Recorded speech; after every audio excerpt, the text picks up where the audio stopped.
what made you fall in love with Eugene, Oregon? And you're like, that's the place I want to go. And that's where I know, I can grow as a person and as a football player. I took an unofficial visit to Oregon, Utah, Boise State, Iowa, Northwestern, all over the place. So a lot of these schools that had offered me or had strong interest in me, I went unofficially there.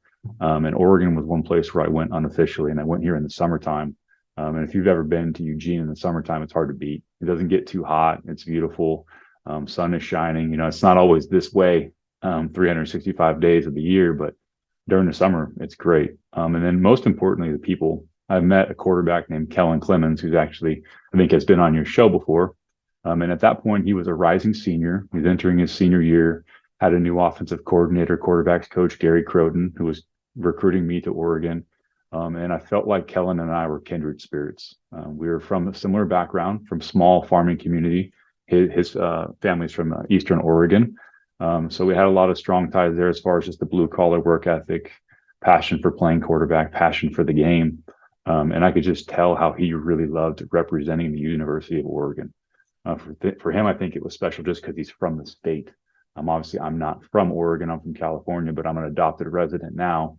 And I felt the same way. I felt that I want to be in a position like Collin is or was in to represent something that I truly believe in strongly. And I don't know, I only got 30 minutes to an hour with Collin, but I just felt like I could be like him. I can accomplish some of the same things that he had accomplished, and I can do it in a similar way where he was very well liked. He was a leader, not only on the team, but like in the community and statewide. So I've told him this before, but he's probably the main reason why I became a Duck. Once you made it official, Nate, and you get on campus, like what were your goals? Like what was your mentality going into that as a true freshman? I had realistic goals, is what I would say. I know as a true freshman that I was not likely to be the starting quarterback. I had Dennis Dixon and Brady Leaf that were two experienced Pac-10 quarterbacks at that time that were in front of me. My goal was to get there and make an immediate impact as far as just ingratiating myself into the team culture, getting the coaches to trust me, getting my teammates to trust me, because I knew eventually I wanted to be one of the preeminent leaders for the program. And that was my goal, but I knew that wasn't going to happen overnight. So I just took my time. I was myself. But I made sure that everyone saw that I was working extremely hard. I was one of the hardest workers on the team, that I was not just doing it physically in the weight room and on the football field, but also doing it in the classroom, as far as applying myself, learning the offense, learning defensive coverages, doing the extra things that quarterbacks need to do that just aren't going to fall into your lap. And I think I did a good job of that early on. And obviously my career is what it is, and had a number of physical injuries that caused me to hit some roadblocks. And I think I did a good job overcoming those in the end. But when I got first on campus, that was my goal. And I think for the most part, I did accomplish that. And there was some coaching changeover during my time at Oregon, which, is commonplace in college football. But I think the initial impact that I made as far as just displaying who I am as a person and as a teammate allowed me to withstand some of that coaching change, and just put myself in a position to be successful and ultimately help Oregon football. I think that when you look at the totality of the career that I had and many of the great teams that I was able to be on, Oregon football was in one place when I got there. And I always, kind of anchor it to bowl games. That year, 2006, my freshman year, we got our tails kicked in by BYU in the Las Vegas Bowl. And obviously wasn't the best finish to the season. But by the end of it all, my senior season, we obviously played against Auburn for the national championship. So not saying that was all on me. It definitely wasn't. I was just fortunate to be along for the ride. But I think that you can see the steady ascension that we were on during my career. I kind of want to talk about those years at Oregon. You dealt with a ton of injuries, a lot of knee injuries. I mean, consecutive, I think it was 3 different knee injuries during your time in Oregon. I want to understand, Nate, from your perspective, like you're a young man, you go to Oregon, all of a sudden these injuries start piling up, boom, boom, boom, 3 knee injuries. And then you're on the shelf rehabbing. What was going through your mind like during that time, and how were you able to work through those setbacks? Extremely challenging times. And I think the reason why I was able to fight through, power through, come back multiple times is that I just had a great support network. I had my family back home, which was going to support me no matter what. I had a coaching staff at Oregon that I don't know why, but for some reason they just always believed in me, and they were patient with me, and that was helpful. And then I had just an excellent training staff at Oregon, Chief and Kim. And for Oregon people, they'll know what those names mean.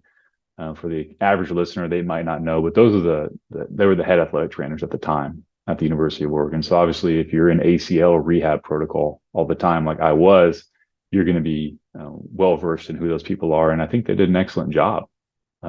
They forced me to be patient because if you're coming back from a major injury like that, especially an ACL, patience is key. And when you're a 18, 19, 20-year-old, you don't have much patience. It's not part of who you are. You want to get back out there. You want to compete with your brothers. You just know that patience is going to be key. So I had excellent guidance. I had an excellent network of peers. And the support that I had is really what made the difference for me. If I didn't have that support network, I'm not sitting in front of you today. And my story probably ends not too shortly after getting to Eugene, just because the adversity was challenging. And, I never truly questioned whether I should be continuing to try and play the game or not.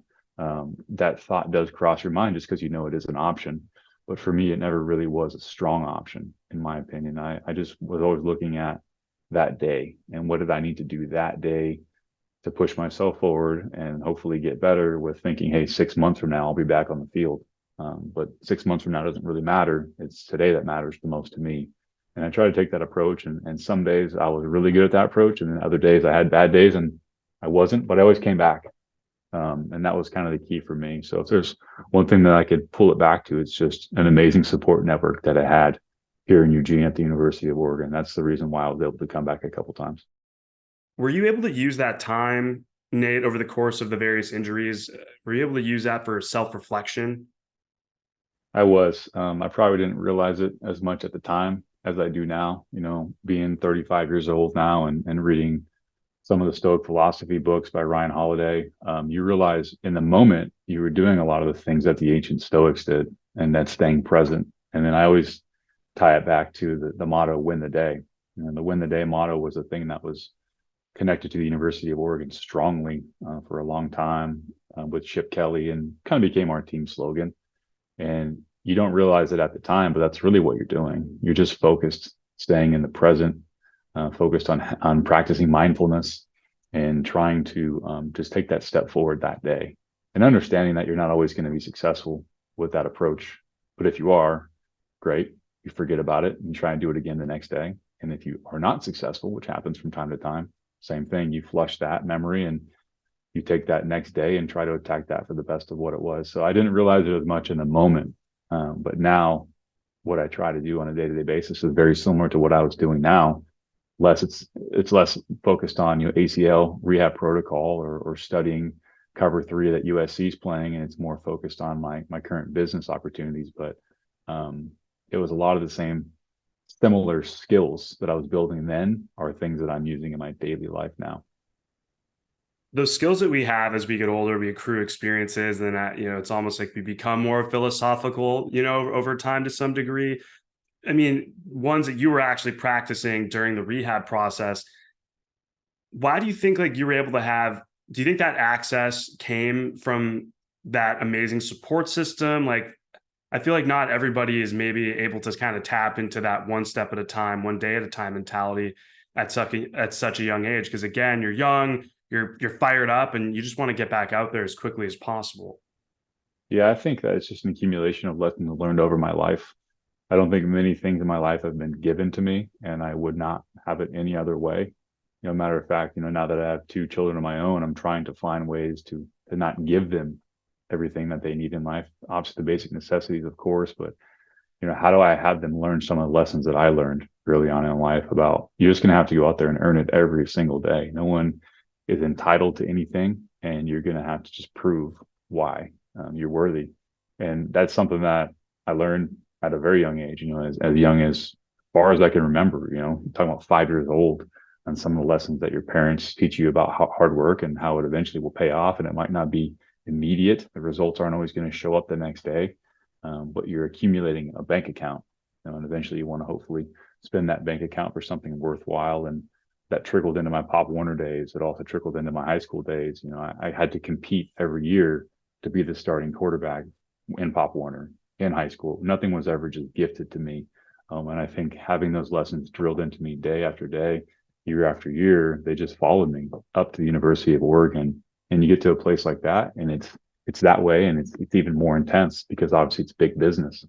And earning your keep every day is mandatory in those situations. Everyone's doing it. You know, every player that's worth their salt is earning it every day. Every coach that's worth their salt is earning it every day. So you just follow along with the culture. And for me, fortunately, my personality just fit well with that type of culture where you're going to have to show up every single day for work, show up early, right? Leave late, that type of approach. And it's paid off. And it continues to pay off. And I think as I continue to have this endeavor in life, those traits, no matter what I choose to do, will always be important to me. They'll never leave me. They're just habits for me now.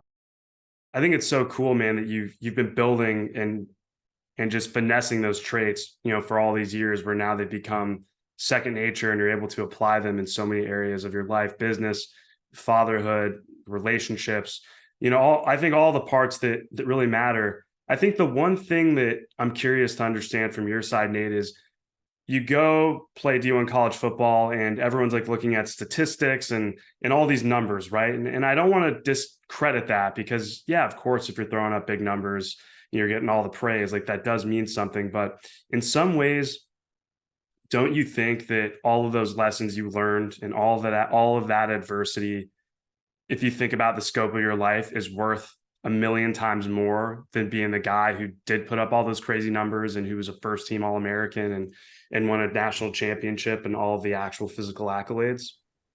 Yeah, I mean, I wouldn't say one way or the other. I think with my situation, I'm partially biased to myself, of course. I think that my biggest thing was impact. And I know that in life, in the game of football, because football sometimes is a microcosm of life, is how do you measure impact? And oftentimes you do measure impact through statistics, quarterback rating, completion percentage, touchdowns versus interceptions. And I get that very necessary. You can't win football games unless you're scoring points and getting high level quarterback play. That makes a lot of sense to me. Having coached the position, having played the position, I understand that. My situation was a little bit different. I did compete. I only started one game collegiately. I only had an impact in a number of different games. So my stat line is probably not the most impressive if you look at it that way. But I do think if you ask my teammates, you ask my coaches, you ask people around this community and this program, did Nate have an impact? I think unequivocally, you're going to get an answer of yes. And hopefully it's a resounding yes. And that was my goal. My goal was to have an impact. And I knew sometimes that was going to take place on the playing field with the opportunities that I was able to earn. But I also knew a lot of that stuff was going to take place on the sideline.